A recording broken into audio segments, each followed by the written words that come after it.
that you have a cup of tea, bottle of water, a snack of some sort, just in case.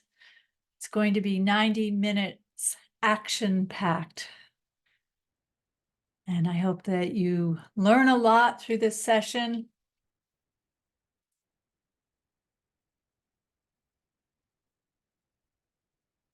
All right. I have 6:30. I know that people will be continuing to join.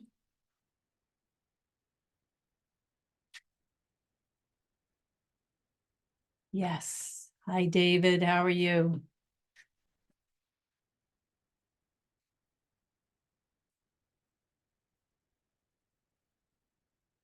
Creaking doors behind me. Sounds like I'm in a dungeon, but I'm not. I am in a new space this year. We are renovating my mom's house, and I am excited to move up here in a couple more months. And that's why the walls are so bare. But it was a good background for me to do and display some of the posters that I'll be talking about tonight. I believe the chat feature is available if anybody would like to put something in there. But for the most part, I'm going to be paying attention to my plan so that I can get through everything that I have scheduled. All right, first off, I want to thank the cultural councils that supported me this year.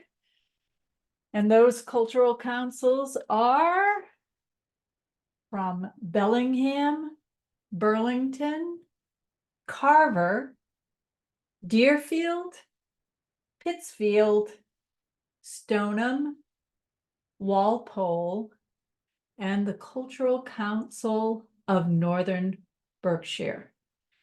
And all of these councils receive and provide local support. They are local agencies supported by the Massachusetts Cultural Council, which is a state agency. So I am grateful to each and every one of those cultural councils for their support. And I got to start my timer. Yes.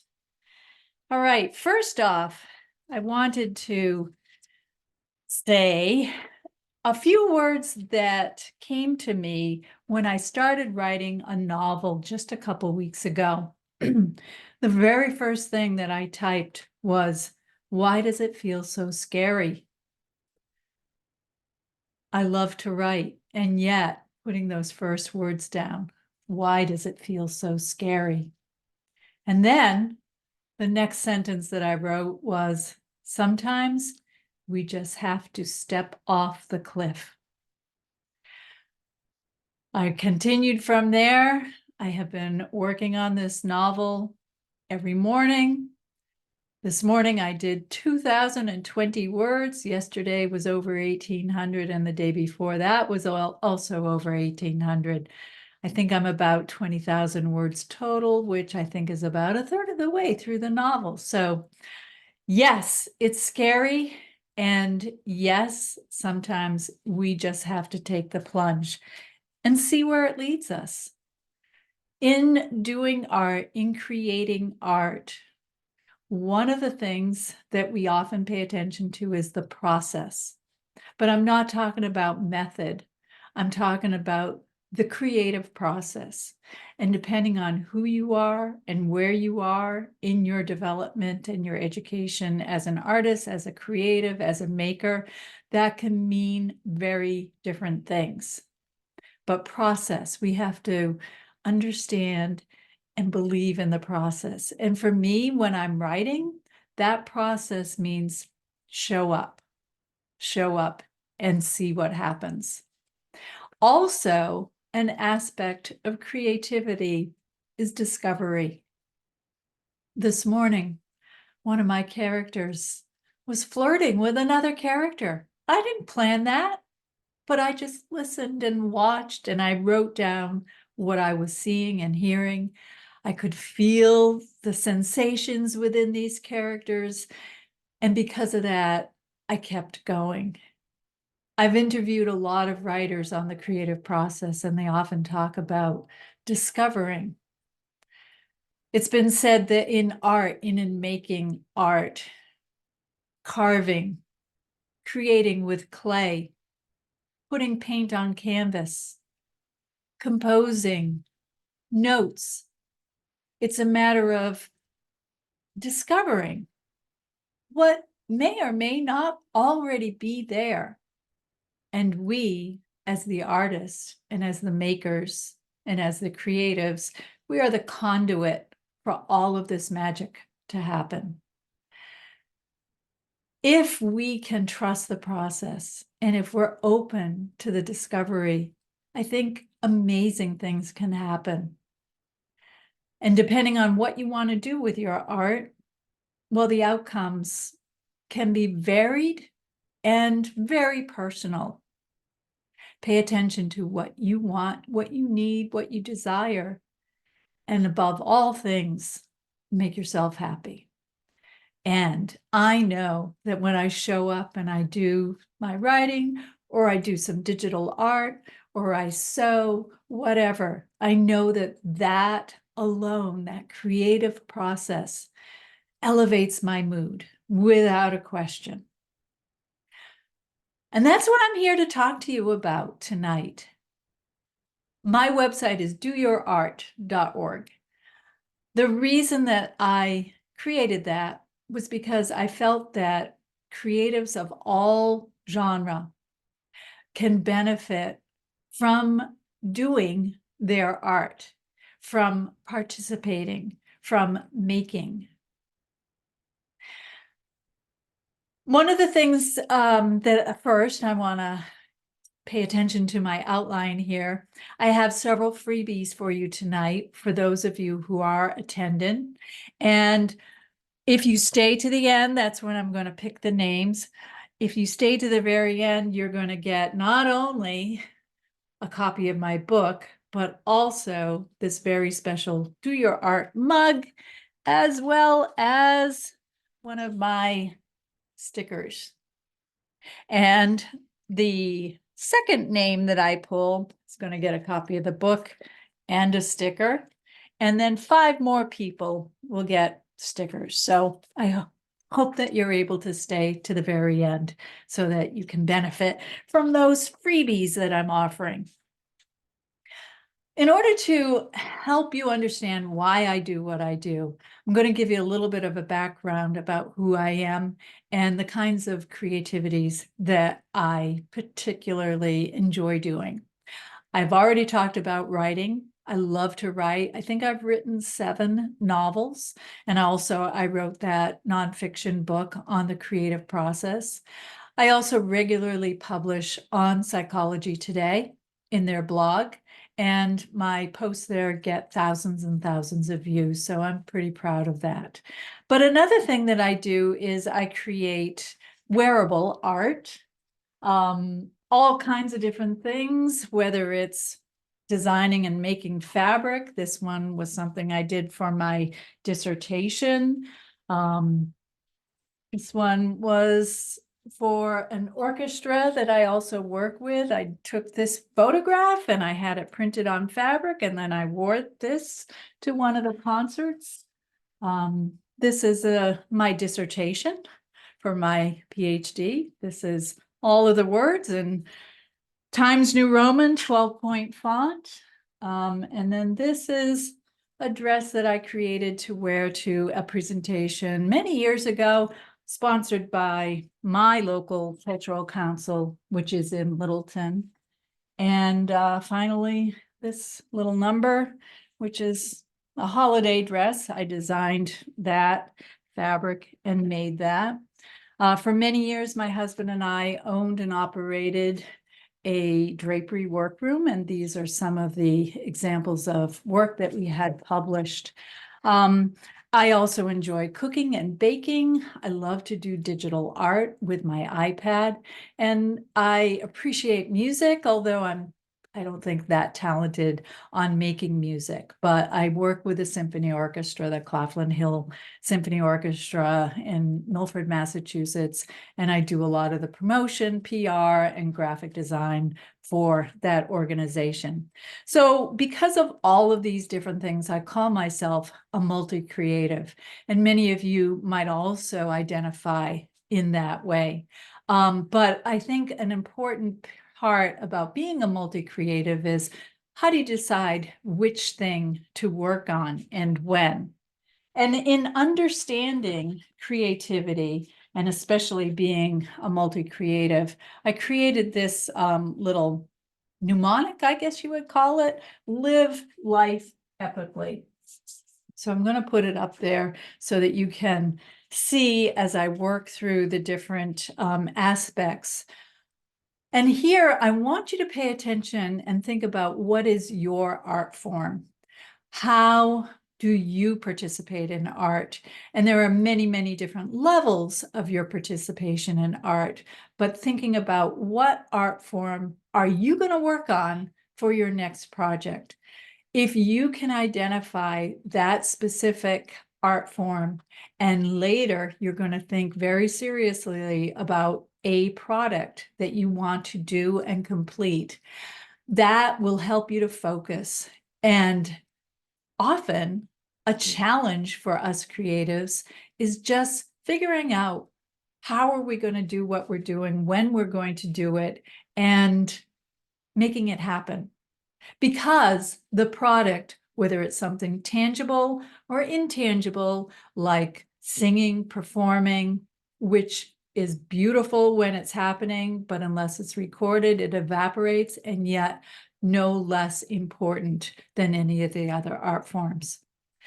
Live life epically. The first one is L for literary. So the literary arts are often studied in English classes, and we have many, many different forms of literary art, and I'm not going to cover every single one, but very briefly, we have fiction, nonfiction, poetry, journalism, essay writing, screenplays, regular plays, and all the different kinds within that art form. We have long form novels, trilogies, series of novels, and then we have shorter works, microfiction.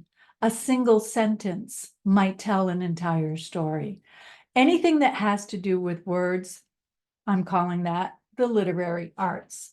So I'm going to put that right up here. The next art form that some of you probably engage in would be visual arts. Visual arts can be any sort of object, thing that we look at and appreciate. Paintings that hang on the wall. And obviously in paintings, we have oils, watercolor, acrylic, collage, murals. Might also be photography, portrait photography, landscape photography, wall hangings, often made of fabric or collage, but anything that we see and look at and enjoy that way, I'm calling the visual arts. And then we have fiber art. So there is a bit of a crossover if we're talking about wall hangings made of fabric. That also fits under this category. But fiber art includes many other things too. It could be wearable art, like what I'm wearing tonight. It could be quilting, like what is behind this screen that unfortunately you cannot see. Any sort of clothing, macrame, crochet, knitting, anything that works with fiber. And they can be varied, they can be huge, they can be small, they can be tiny objects, maybe even earrings would fit into that category if they're made out of fiber. Then we have environmental arts. For environmental arts, I'm thinking of our surroundings. Could be interior design. When I was doing my sewing business full-time, I worked for a whole lot of interior designers. And one of them, I remember her saying, The most important thing about interior design is to make the client feel happy and comfortable in their surroundings.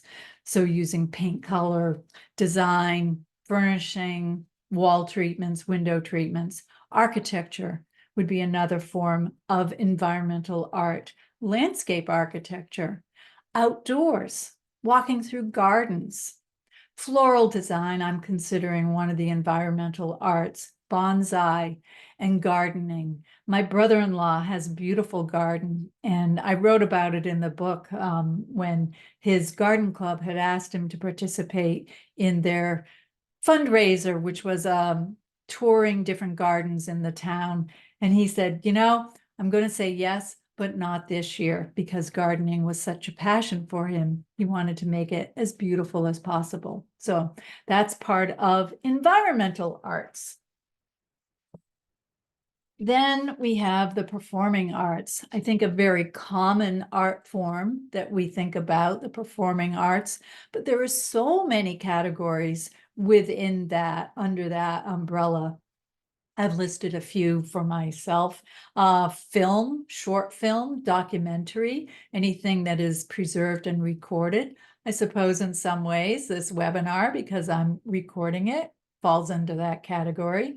We have things on stage, various kinds of stages, whether it's black box, in the round, outdoor theater. And then there's pop-up theater. We've seen in recent years flash mobs at a town square or in a mall. And within performing art, there's not only performing drama in all its various forms, but also music and many, many different aspects of that as well, whether it's a symphony orchestra playing, whether it's a single musician in a subway, singer-songwriter with their guitar. So many different variations. But performing art is all about being on stage before an audience, whether that audience is a single person or 50,000 people. And then one of my favorites, culinary arts. I love food. Ask anybody that knows me. I eat generally about 7 meals a day. I like to have 3 or 4. Before lunchtime, I am often compared to a hobbit, having my breakfast and then second breakfast and 11sies, and then finally getting around to lunch, which I often eat at 11 a.m. Culinary arts are a beautiful art form, and it could be whether you aspire to be a chef or you just like to bake things for your own family, whether you want to do something, writing a cookbook and developing recipes, testing recipes, having a pop-up dinner club, or maybe even a food truck. There are so many different ways that you can enjoy the culinary arts, and there's so many different sizes of that as well. The amuse-bouche, which is a single bite that tantalizes the taste buds, or a 7-course sit-down meal that you're going to knock yourself out for days getting ready for. But culinary arts is one of the beautiful art forms, and it not only appeals to our visual observations of these things, but also how things taste, how they feel, and much, much more. And then the last one, last but not least, but alphabetically, I think that's why I ended up putting it here. My daughter helped me come up with this mnemonic a few years ago. Industrial arts. Industrial arts are the things that are hard, and I mean to touch, but not always hard, because I'm sure there's many soft forms of industrial art as well. That includes carpentry, metalwork, jewelry, furniture making, glass blowing, pottery, pyrography, which is wood burning in wood carving, and probably a whole lot more that I haven't thought about.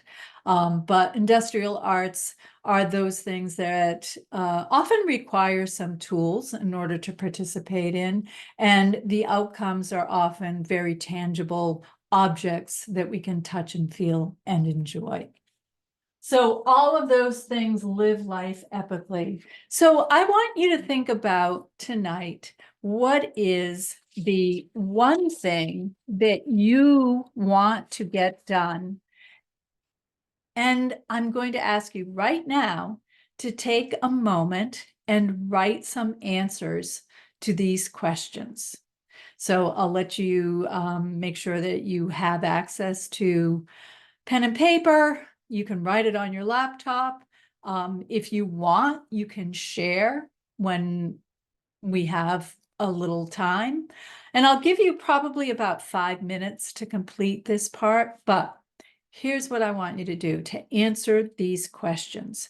What are your goals?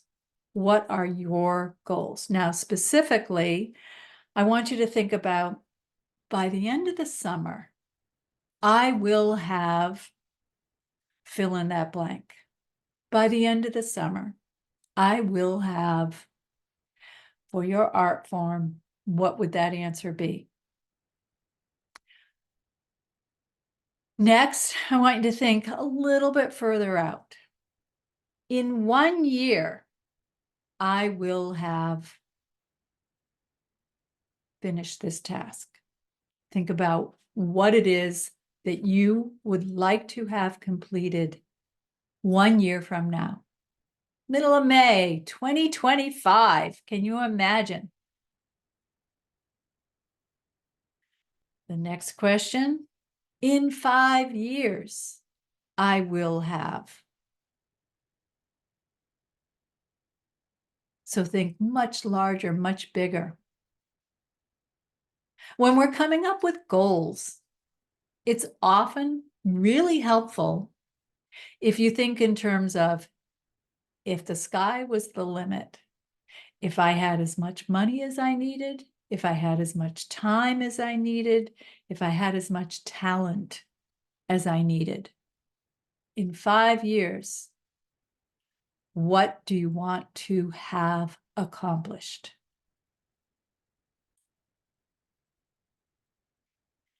Then we're going to bring it back to the present. Tomorrow, I will fill in the blank. Tomorrow, Thursday, May 16th, I will. Okay, this might be you breaking down one of those 3 goals into a much more accomplishable, is that a word? Task. Very often creatives get overwhelmed by having too much that they want to do. I know myself, being a multi-creative, sometimes I don't know what to work on first. And I have all these ideas, especially at 3 in the morning, when I really wish I was asleep, but the brain just keeps firing. Sometimes I get up and I write for a while. Sometimes I'll jot down those notes. So think about that. Tomorrow I will. And then by this Sunday, I will have fill in that blank. By this Sunday.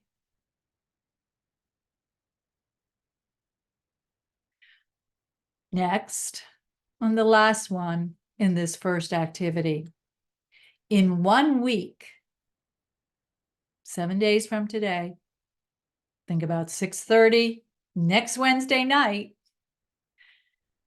In 1 week, I will have done this. In writing out those artistic goals, you have begun the process of clarifying exactly what you need to do. We often think and focus so much on the how. We don't even bother to begin. For example, I want to do more painting. I want to do more visual art. My mother was a painter. She was painting all the time. I never really did it because she could do it. But if I want to paint, all of a sudden my brain's like, what do I want to paint? What am I going to use? I need a canvas. I need paints. I need a brush. I need turpentine. I need a place to work. And all of a sudden, it's just too much. And what do? Nothing. You may share that. You may remember a similar experience. By thinking about what will you do tomorrow? What will you do by Sunday? And what will you have completed in 1 week? You're going to be well on your way to getting started on this test. The next thing I'm going to talk about is quadrants. You may be very familiar with the quadrants of time management. Things like it's urgent and important. It's not urgent, but it's important. It's urgent, but not important. And it's not urgent, and it's not important. Stephen Covey is credited with coming up with this quadrant. I also saw it was attributed to maybe Eisenhower. And then within those quadrants, if you can figure out which one of those applies to the task that you're doing, well, the one that says not urgent and not important, you can just cross that out. I think things that fall into that category might be doing the dishes. It's not urgent. I can do it tomorrow. And it's really not that important. But we know we have to take care of those things just as well. There's also a different method of quadrants. And I learned about this from somebody named Cass. And she has the quadrants of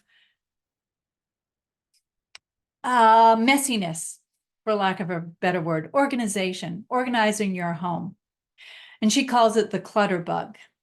She has 4 different kinds of clutter bug.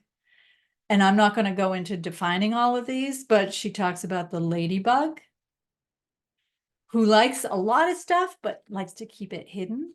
The butterfly, which is what I think I am, where I like everything out on display and I'm not shy about showing all the stuff that I'm working on. There's also the cricket, and then there's the bee. Those things got my brain thinking, and I came up with, where did I put them? The 4 quadrants of creativity. And we have speed and force.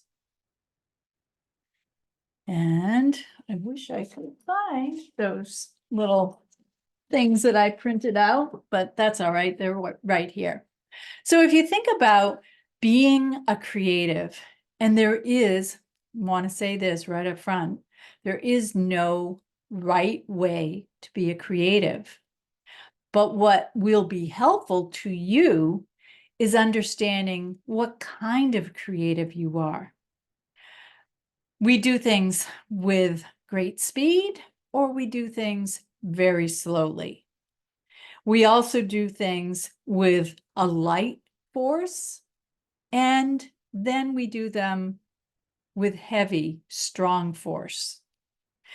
And I wanted to play on Cass's clutterbug insect analogy.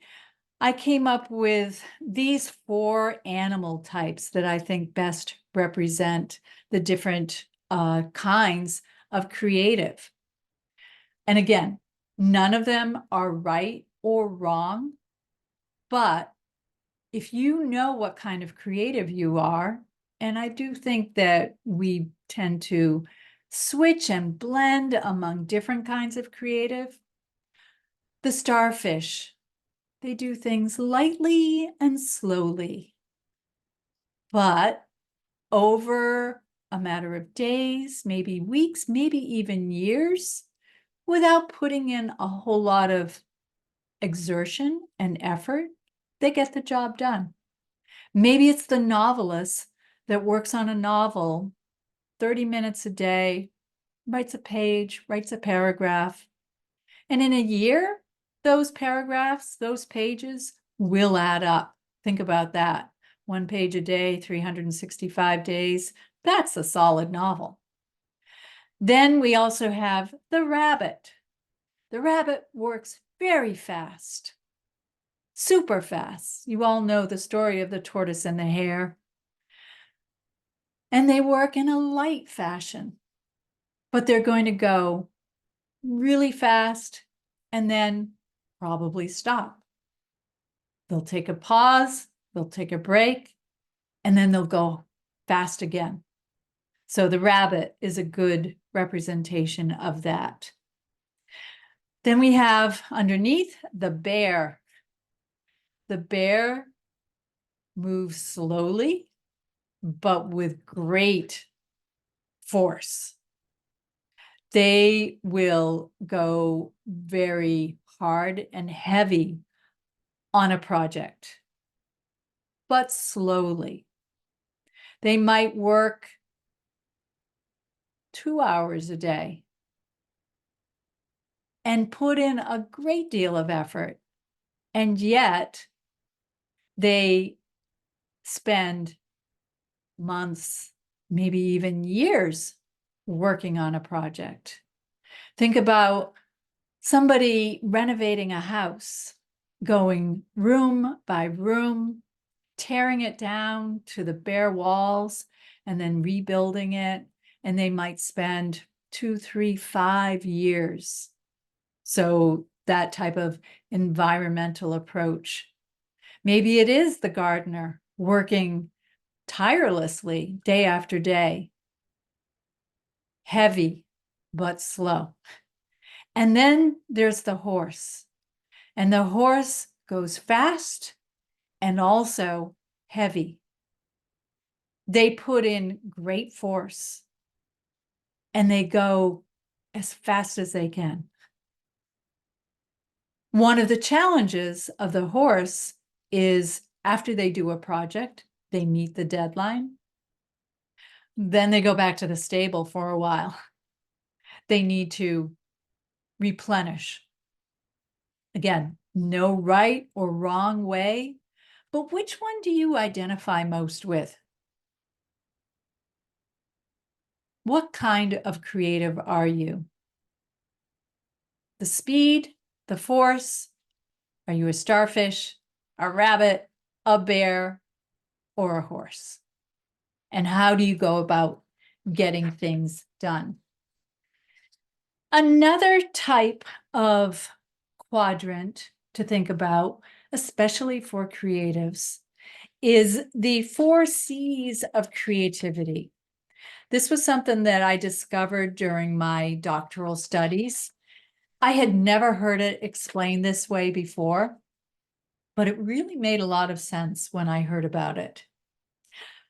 There is the mini C creative, mini C. And the mini C creative is somebody who creates things for their own personal enjoyment. It's the watercolorist that paints paintings for their own house.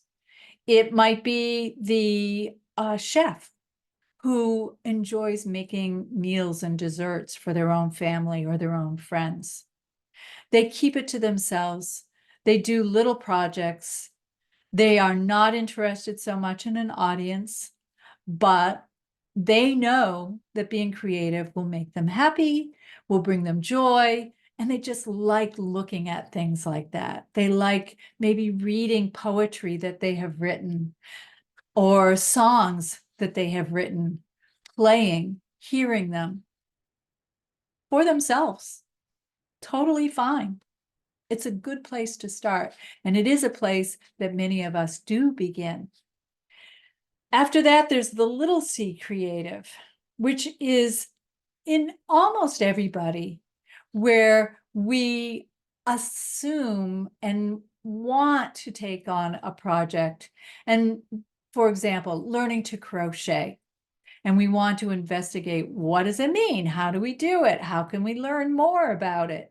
What do we want to do with that project? Is it something that we might gift away? Maybe you decide to take up crocheting or knitting or sewing, painting, writing poetry, and give those things to your friends for a holiday present or a birthday present. After that, there is the pro C. And this is somebody who wants to take that creativity to the professional level. They open a store. They sell on Etsy. They are receiving some sort of compensation for their creative work. The pro C. And finally, there's the big C. And the big C represents those eminent creatives. And we think of the masters in creativity. Might be Rembrandt, Picasso, Beethoven, Brahms, Mozart, Bon Jovi, Billy Joel, bring it up to the present. Here's an exciting and interesting task for you to do. For homework, I'm going to give you this assignment.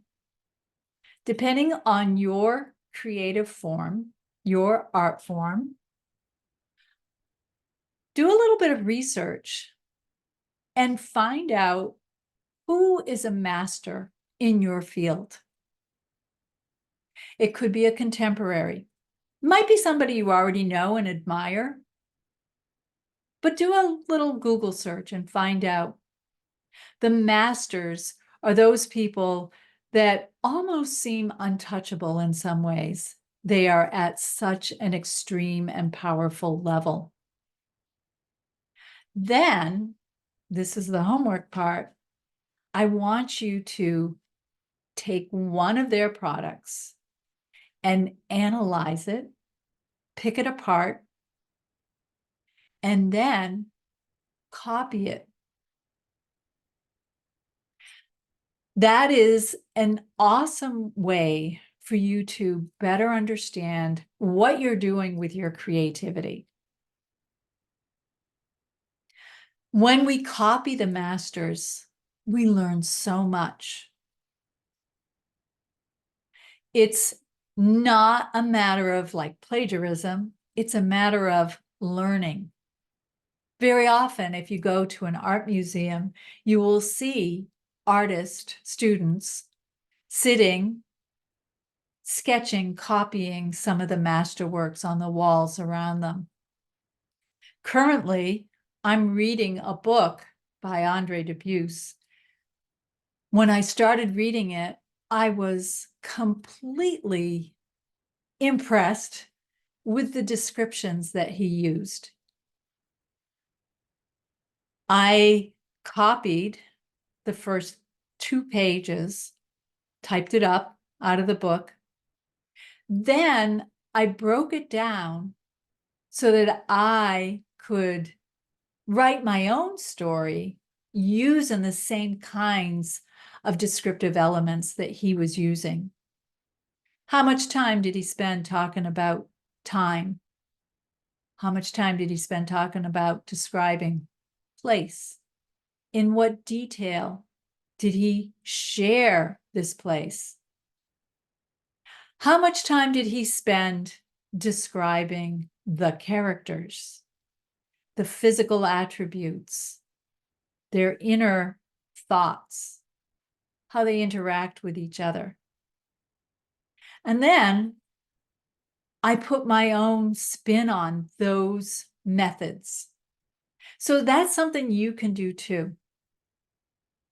Look at a work by Mozart or Billy Joel or any musician that you admire if your art form is composition.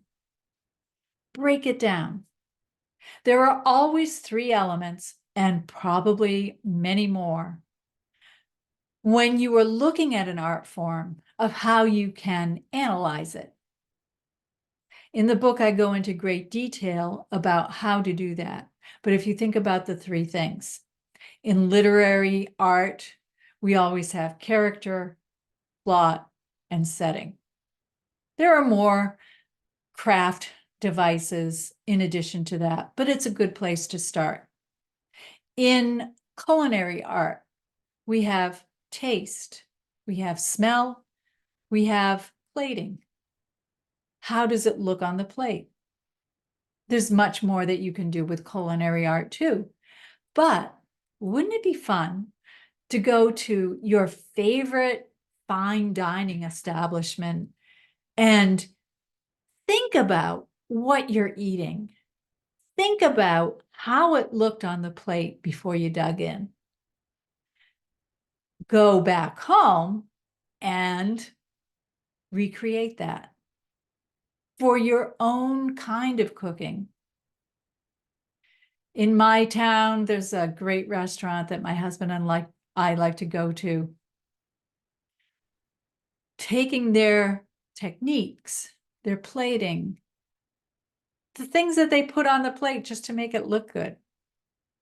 How can I do that for my own family?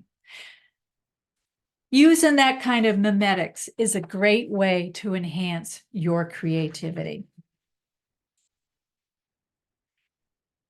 The next thing I'm going to talk about is one of the most popular aspects of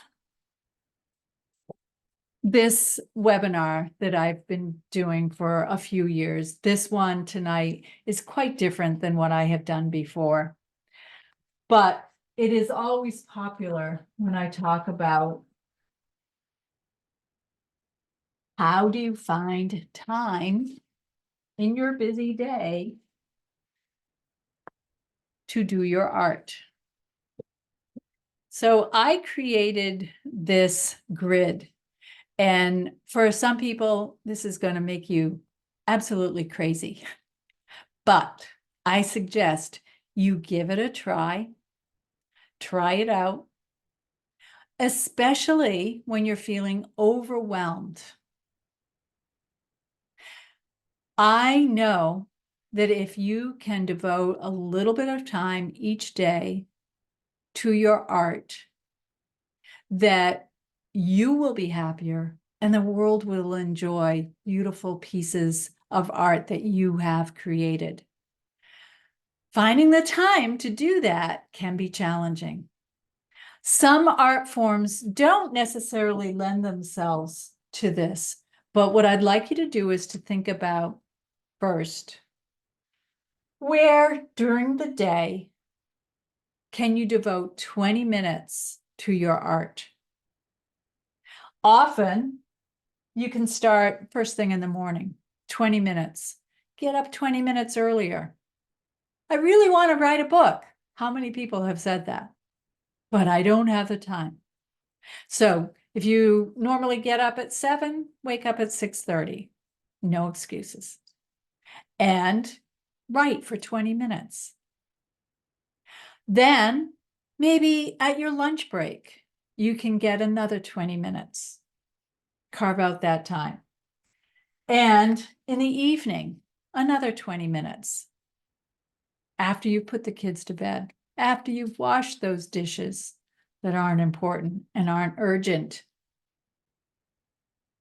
Take the time to fill that out and put in, I often use my iPad to do this, in red, those moments, those 20-minute periods throughout the day that I'm going to work on my art. Yes, if you're an oil painter, sometimes the process of setting up and getting started is the hardest part. But think about it. If you can carve out those 20 minutes 3 times a day, that's an hour a day.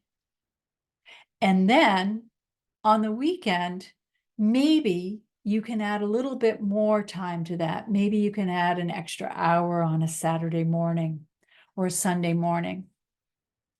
If you do all of that, you will add an extra 8-hour entire workday, the typical American workday, 8 hours. you will gain that extra hour every week. I call this art day.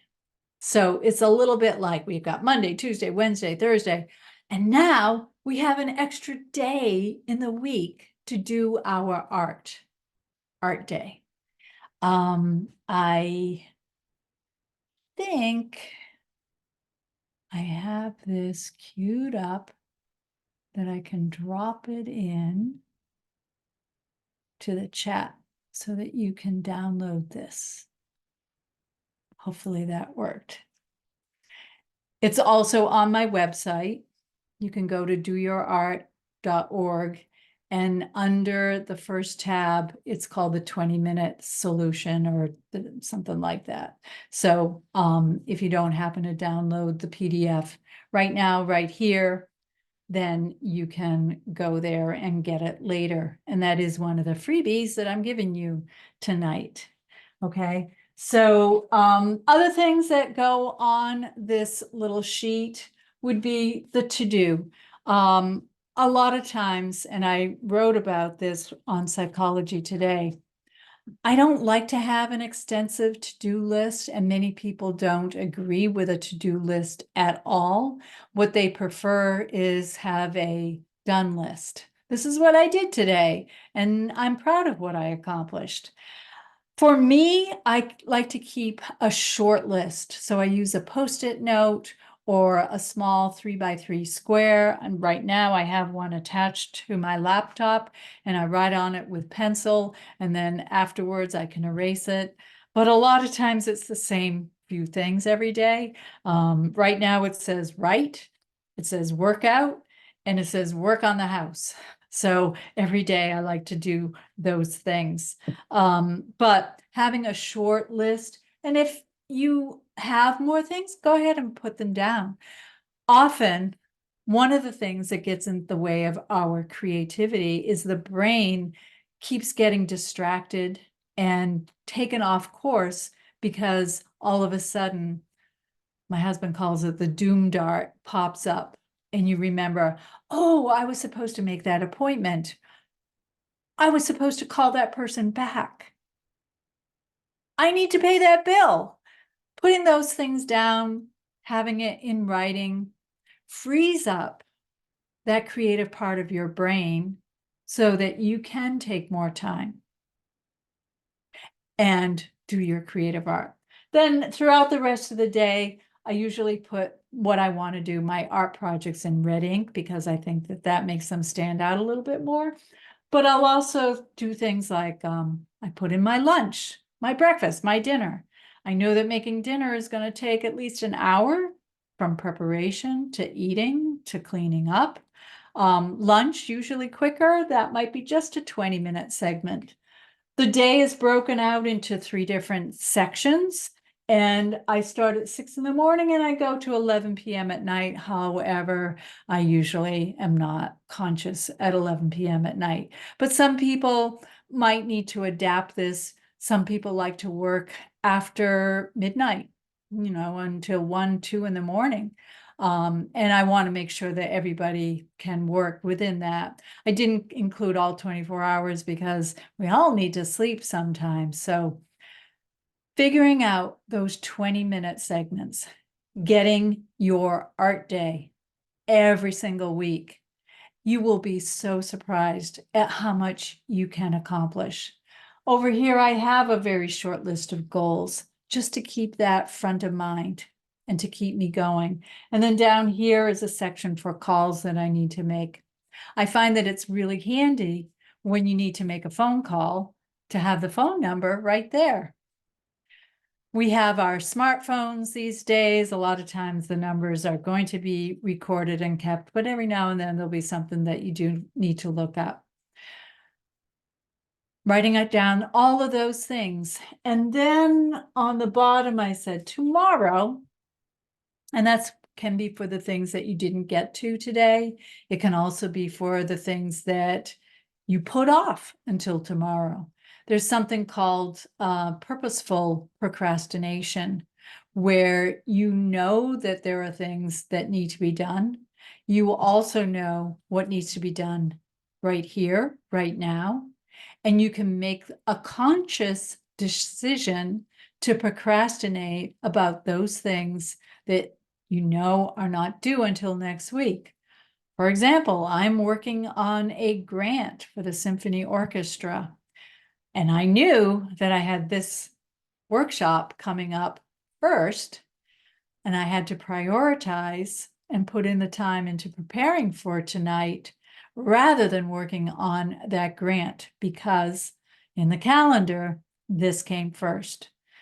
Procrastinating on purpose. So putting down what you might do tomorrow.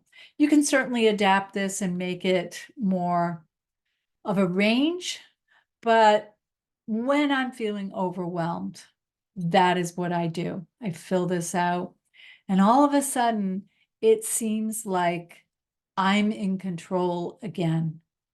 I can take charge. I can do what I need to do because I can see I can actually fit it all in. Yes, there are things that take more time than what you had planned. And every once in a while, there's something that is going to go faster. But more often than not, things take at least as long as we have planned, and maybe even time and a half. It doesn't matter. Begin with the plan and then see what happens. So I hope that everybody was able to download that.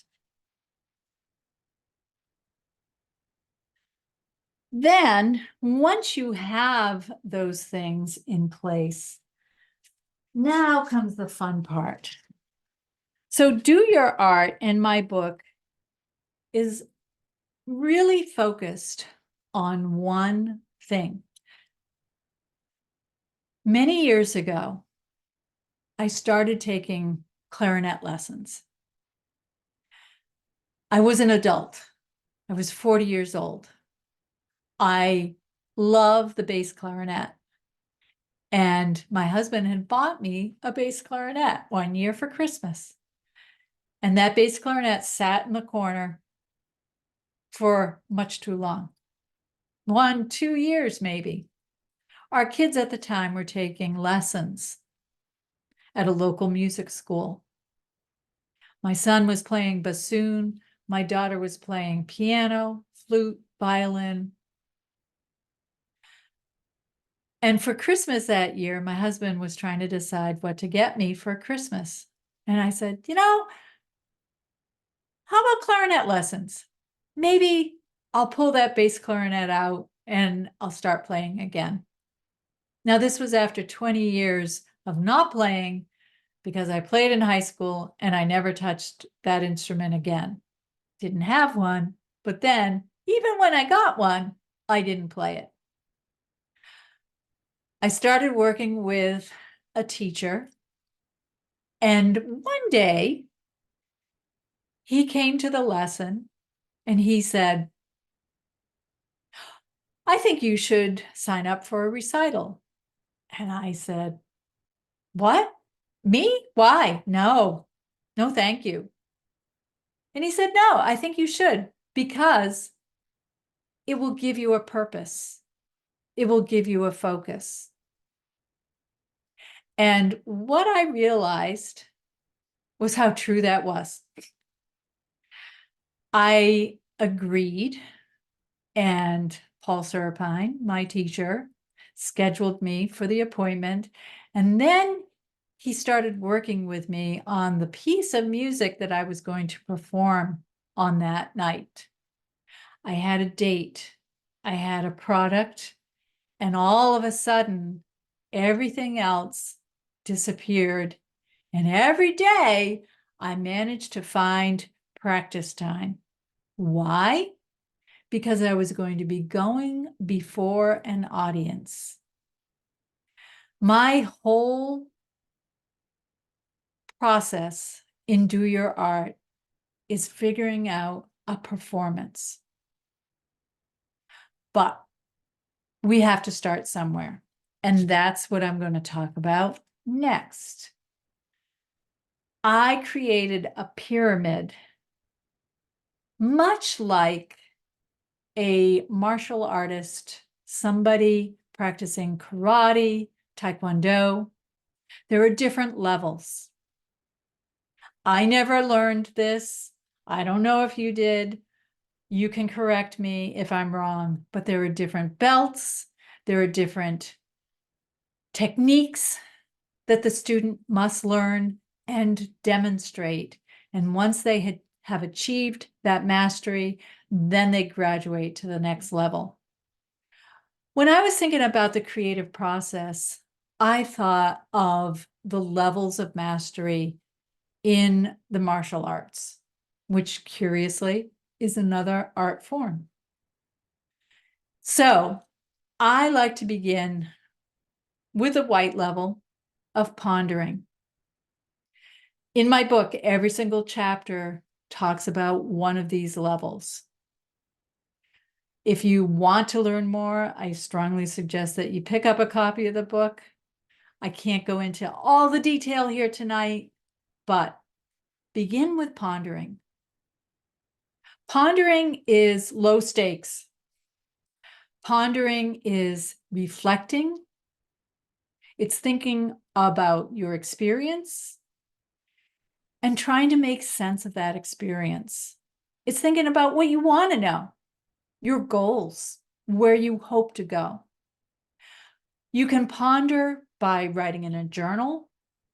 You could record with an audio form. I'm sure there's probably ways that you can sketch it out.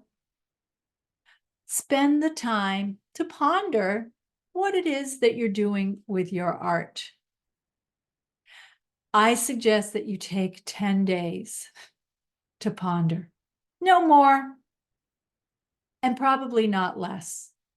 Really give it the time that it deserves. If you remember in The Karate Kid, one of the things that Miyagi, I think was his name, wax on, wax off. Before we begin, we need to build the muscle, think about what we're doing, and ponder. So pondering is going to go down here. Let's see. Hopefully this is going to work out. Then the next level in karate is the yellow belt. And in my method, the next level is to play. It's important to have fun. It's important to try out different things, to play around. And what that might mean, for example, if you are interested in writing a novel, play with poetry. If you're in the industrial arts and you're a woodworker, play with clay. If you're a fiber artist and your medium is fabric, play with collage, play with knitting, play with something different. Play with different sizes. So there's many, many different sizes in all of these art forms. Start micro. And I'm not talking about those people who paint an entire landscape on the head of a pin, but maybe it's writing microfiction, or maybe it's doing a tiny, tiny little quilt. My friend does postcards that are beautiful, but they're literally 3x5. Just as much fun, and it's also practicing a skill. Play around with the culinary arts and making an appetizer. Something small. Play, play, play. Have fun. Absolutely crucial. Then the next level or step would be to plan. I don't know how you feel about planning. Some people prefer to wing it, and some people can't do anything without a very detailed outline to work from. And an outline doesn't always have to pertain to writing. Going through the steps and the micro steps and the products and the methods and everything that you need in order to do something. But plan a little bit. And that's where the art day comes into effect. If you can plan out a day and then plan out another day, it will help you to find the time to get your art done. Plan and prepare and figure out what you can do. Okay, so I'm gonna move these over so that I have room for the next thing. Present. Now, this is part of the planning, and knowing that you have to present, you're going to plan to work on the thing, to decide what the thing is, and then get it done. Presenting is not performance. Think about who can you give one of your art products to. And this is not as a gift, as a birthday present or a Christmas present. This is an out of the ordinary, extra little present that you are going to give to one person. You are not expecting anything in return. It's not like you're treating somebody to lunch and then they have to buy you lunch and then eventually who knows who owes somebody lunch. No. Think of a thing, an art product that you can make for one person. This is really important. This is like you're preparing for the performance. It will help you to focus. It will help you to get that art product done. And then you will share it with the recipient. I want you to be formal with this. I don't want you to pick somebody that you think will criticize you, because you are not looking for criticism. You are not asking for a critique. And that's the beautiful thing about giving somebody a present. Rarely are they going to say, "Oh, thank you, but I can see the threads in the back and you really should have spent more time clipping this," or "that painting, yeah, thank you so much, but the frame doesn't go with my surroundings." When you gift somebody, they more than likely will graciously accept it. Now, why am I having you do this? It's for the benefit of going through the process of focusing your energy so that you can get that art product finished. Think about who you can present to. So all of this on the bottom level is about maintaining, becoming, and keeping motivated. And if we can stay motivated, we will continue to make our art, to do our art. So all of this is a process. Take 10 days for each one of these elements. 40 days, that's just a little over a month. Too often, we become impatient with our art. We want it done. I was telling a student just yesterday, I asked her if she had seen the movie The Matrix. She had not. And she asked me why I was referring to it. And I said, well, in the movie, the character Neo learns karate in an instant. That's not how things happen. If you want to make art, you need to make sure that you make the time for it. So by deciding on who you're going to present to, then you will go back, you'll figure out what is your plan to get it there. And that's like 20 days. For most art products, that's just right. That is just the right amount of time. The next step, next level up, is to pause. And while it may seem counterproductive to pause, an athlete always knows that after a strong workout, they need to take a day, rest day. That's why in weight training, we work the upper body and then the lower body, so that the upper body has a day off while the lower body gets a workout. And then it goes the next way. You always need a rest day. When you pause, one thing that you can do is to retrace your steps through ponder, play, and plan. Because ultimately, you're getting ready for that performance. All right. Then another essential thing for you to do is to partner. Find an accountability partner. Somebody, again, their job is not to critique your work.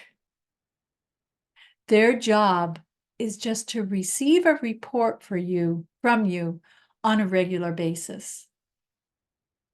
So my writing partner is Jack. And every morning after I write, I send him a text with my word count.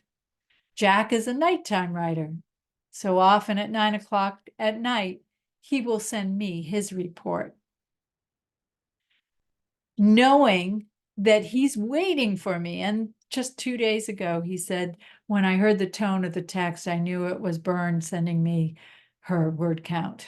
And I'm like, yep. And then at night, when my phone dings, it's often him sending me his word count. Your partner their whole job is just to find out and have you let them know what you have worked on. If you're in the visual arts, maybe it's time spent. Maybe you're going to text somebody, email, and say, I spent 30 minutes on that painting today. That's all. The partner is knowing somebody knows what you're doing. So much of the creative process is in a vacuum. We are isolated in our studios, in our office, in our basement or the spare room. Nobody cares. Nobody knows what you're doing, how much you're doing, how much time you're spending on it. The partner, if you find a good partner, makes all the difference. Often, you can do the same for your partner, like I do with Jack, a reciprocal agreement. Your partner doesn't have to be working in the same art form as you. We have 7 art forms, remember, to choose from: culinary, literary, fiber, all those things that I talked about earlier.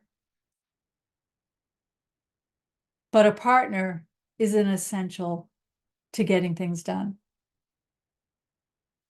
Make sure that you tell them, I'm not looking for criticism.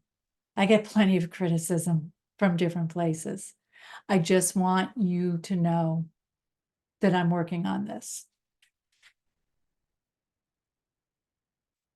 Then we have another P, polish. How do you take the thing that you're working on and make it better? For writing, it's a matter of editing and revising.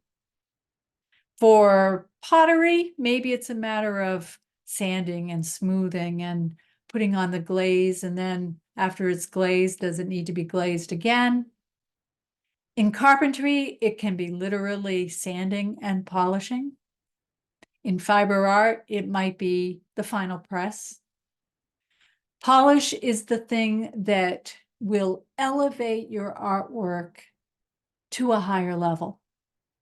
And remember, you are working toward performance. And you're not going to go out on that stage with a wrinkly jacket or shoes that are not polished. Literally, polish is the thing that's going to put a professional appearance on whatever it is that you're doing. How do you polish something like a song? By going back, listening, recording, seeing how it sounds, thinking about, is the phrasing good? Are the notes right? Have I taken enough time? Should it be faster? Should it be louder? Should it be quiet? That kind of polish. How do you polish a stew? It could be literally tasting it. Does it need a little more salt or seasoning? What's that spice that I often enjoy? Oh yeah, coriander. Do I have any of that? Try it out. How are you going to plate it? Thinking about the polish of that. Okay. So a lot of this level is about modification. How do you fine tune what you're working on? And then, because we're working toward performance, we know that that's in the future, we need to promote. In the book, I go over lots of different ways that you can promote your art. It can be writing a press release. It could be thinking about who is going to be attending your performance, sending them a formal invitation, making sure that you're reaching out and connecting with those people. And that one is there. So all of these are the colors of the rainbow. And then the top levels, I wanted to represent more like the medals in the Olympics. So this is a bronze level. We are near the top. And after we have promoted, well, we need to practice. Yes, you are practicing all the way along the way. But now that the performance is looming, you've set a date, you've arranged for a venue, you have invited people, and you are going to perform whatever your art form is for that audience. You better practice. Just like I did with my bass clarinet.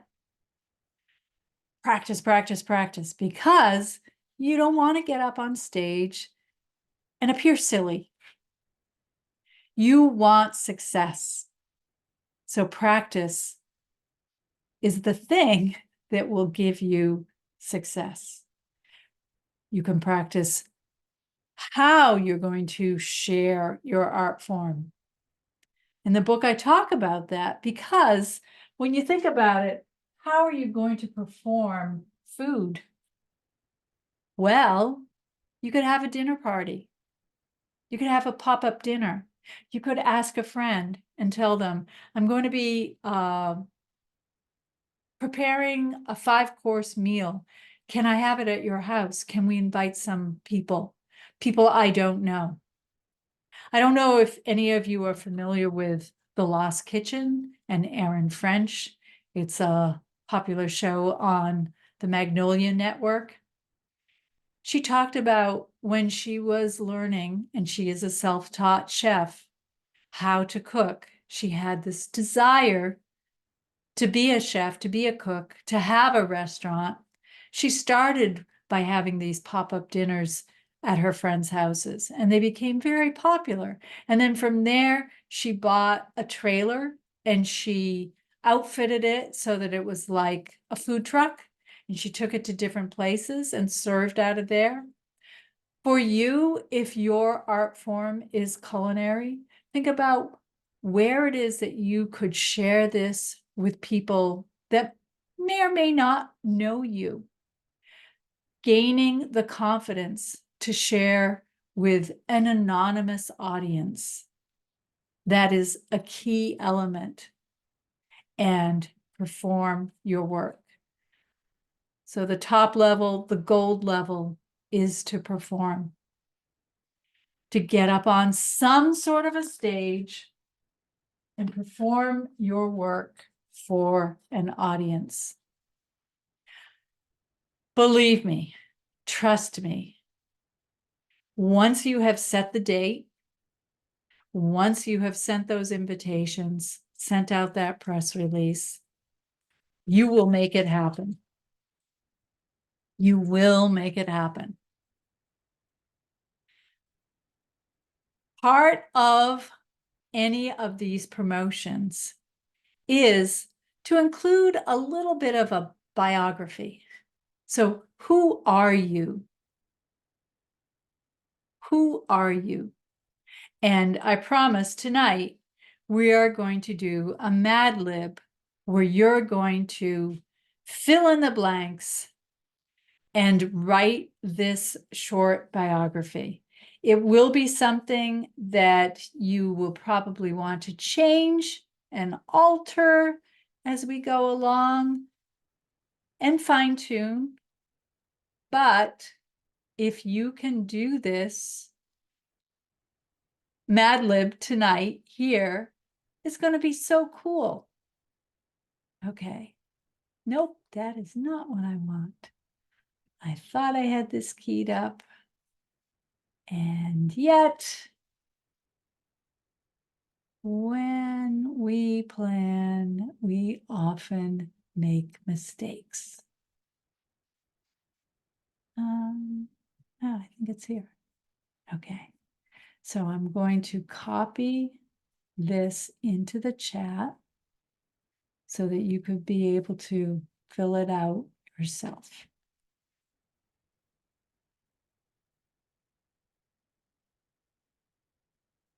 Okay.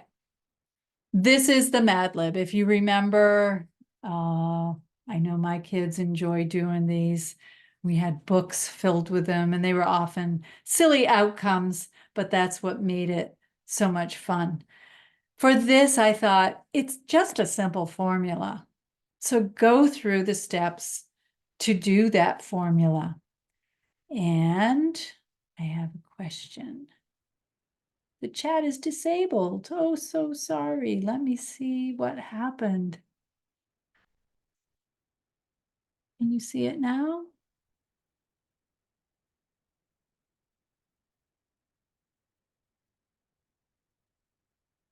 I'm going to put it in again.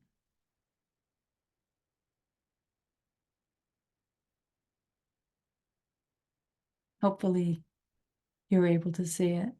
I will read through it, and I can also share my screen.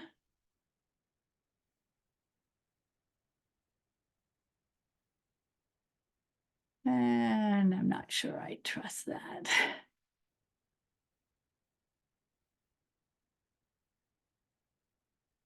Where it says, these are the things you're going to fill in. Your name, and then that is followed by an adjective and a noun, and another adjective and a noun. And then you have some choices. You can say enjoys, loves, appreciates, a noun. This is your product or your art form. And another one, and a third one. You don't have to have three. I think I was thinking of myself. Next sentence. They learned their craft when and where. Fill in those blanks. And then they often make blank with blank. They often make this art product with this material. In addition, they collect, practice, blank, and blank. And for me, this is what I wrote. Bernadette Stockwell, a prolific writer and knowledgeable coach, enjoys helping artists, writing novels and essays, and drawing on her iPad. She learned writing mostly by teaching her students and reading popular books and short stories. She often writes articles for Psychology Today and her own newsletter. In addition, she collects colorful sprinkles, fanciful socks, and she loves to try out new recipes for her family to eat. And what I hope you see from that is it's not all serious. We can just have fun. And I'm going to put what I wrote into the chat too. I'd love to give you a few minutes to fill in those blanks for your own Mad Lib and share it. If you are comfortable, put it into the chat. And if it doesn't work there, you can put it into the Q&A.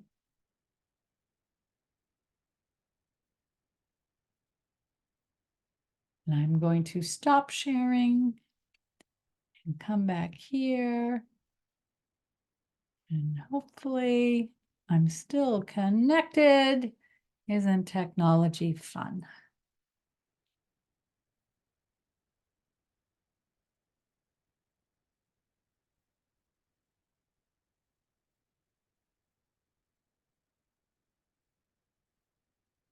We have just about 10 minutes left. But I would love for you to take the time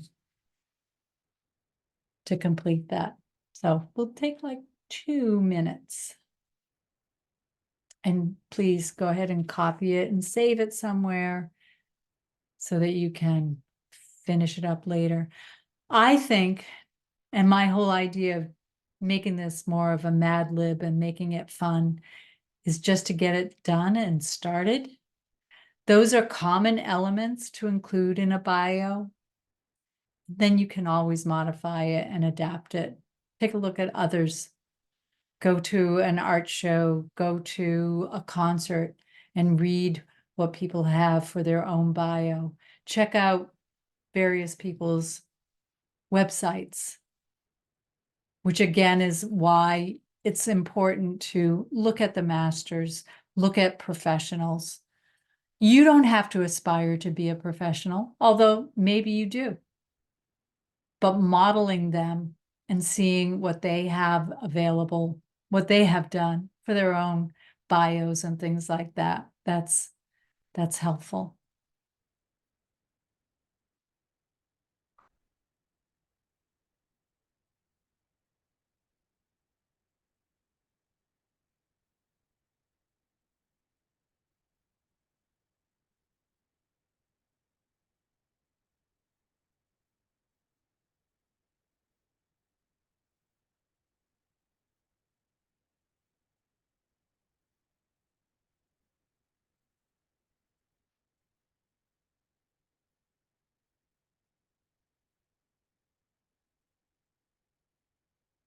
Okay, just one more minute on that. The next activity I find super, super empowering.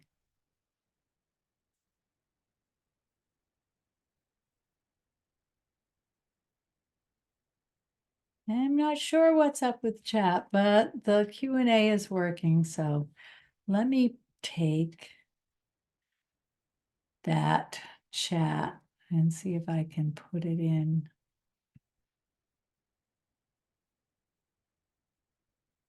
to the Q&A instead. It's probably something that I was supposed to check and I didn't.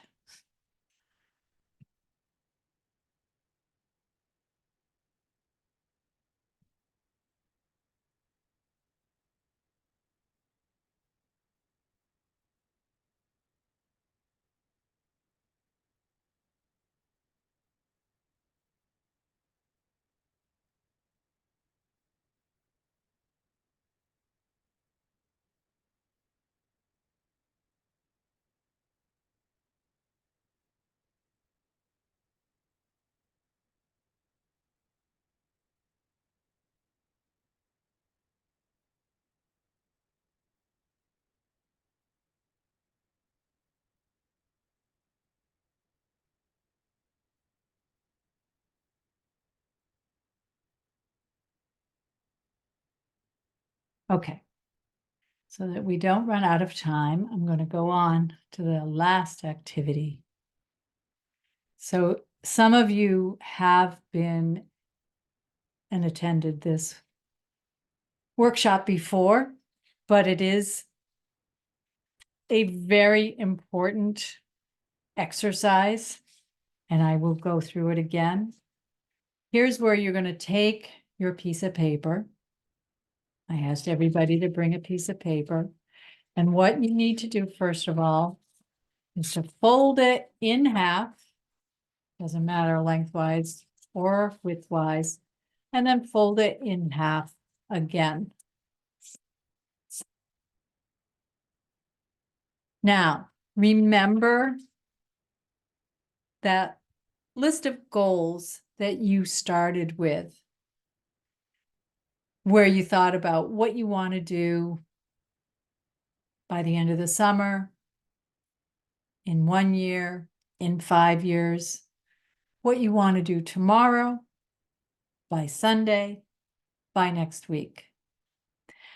I would like you in each of these quadrants to write specifically a goal. So maybe that goal is going to be a little bit different. And for me, I'm going to say, publish my novel. Is always a goal for me. And then another goal would be write a cookbook. I have written that several times, so maybe I really should start working on that. And then I'm going to say, paint a mural. Something on a wall. And then I'm going to say, design a new wall hanging. Okay, so I have, can you see that at all? Yeah, and I forgot to bring a clean sheet of paper, so I'm using the back of my notes. All right, next, I want you to take those quadrants and tear the page in half so that you are actually going to be left with 4 pieces of paper, and each one is going to have a goal. And it's important for you to consider the order of importance. So write a cookbook. I have written that a few times. Maybe that was going to be my number 1 goal. Paint a mural. Well, yes. Publish my novel. Very important. And then design a new wall hanging. So I'm going to put that one last. I'm going to put paint the mural first, because in my life right now, that's a priority. I'm going to paint a mural on the wall behind me. Publish my novel. I'm going to put that in front of design a wall hanging, and then write a cookbook. That's going to be second. Next, I want you to take the last thing, this one, design a mural or a wall hanging. I'm going to throw that away. I'm going to take that out of the mix. So now I only have 3 things that I want and need to do. That's pretty good. We've eliminated something that's going to take our time. Publish my novel. That is a big task. That's a goal. But right now, I'm going to put that aside. I plan to work on that. I'm giving myself 2 years to accomplish that task. It is not, doesn't need to stay on the top of this list. Now I'm left with 2. Write a cookbook, paint a mural. I already said I'm going to prioritize painting the mural so that it's done. So I'm going to write a cookbook out of the mix. And now we are left with paint the mural. And you hopefully are left with one task, one goal also. And here's what I want you to do. Crumple it up and throw that away. I'm sure you didn't expect that. Because when we do that, it is like we are throwing away our dreams, our goals. But here's the thing. That was just paper, and I can take that and I can unfold it and smooth it out, and I can tack it on my wall, tape it to my mirror in the bathroom, put it on the dashboard of my car, put it someplace where I will see it all the time. This is your second chance. You can still accomplish this goal. You have not thrown it away. You are in power. You can do this. So, whatever that number one goal was, remember how you felt when you crumpled it up and you threw it away. Get it out again. Get going on it. Do that thing. Okay? Get it done. And now you can celebrate. Okay. I have gotten through almost everything, and I am about to pick the winners of the freebies. But before that, I want to give you a prescription.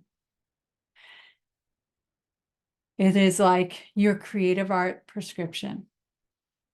Just imagine what a doctor would write if you were sick and you went for an appointment. For the next 10 days, begin your day with a 10-minute free write about you, your art, and your goals. That's your prescription for 10 days.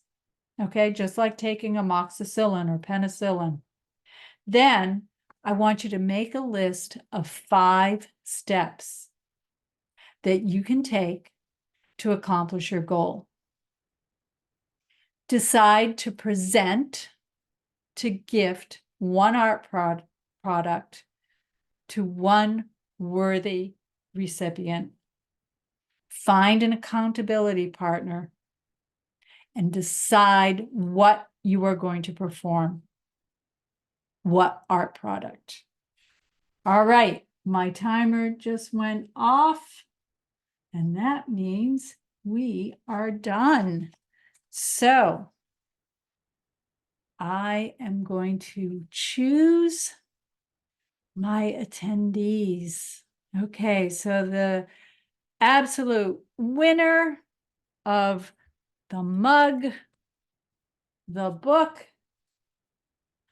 upside down, and a sticker is going to be Michelle S. Michelle S. All right. Afterwards, if you could email me your address, then I will take care of sending you the mug, and you are the number one winner. Okay. And then the next is going to be Kathy Bennett.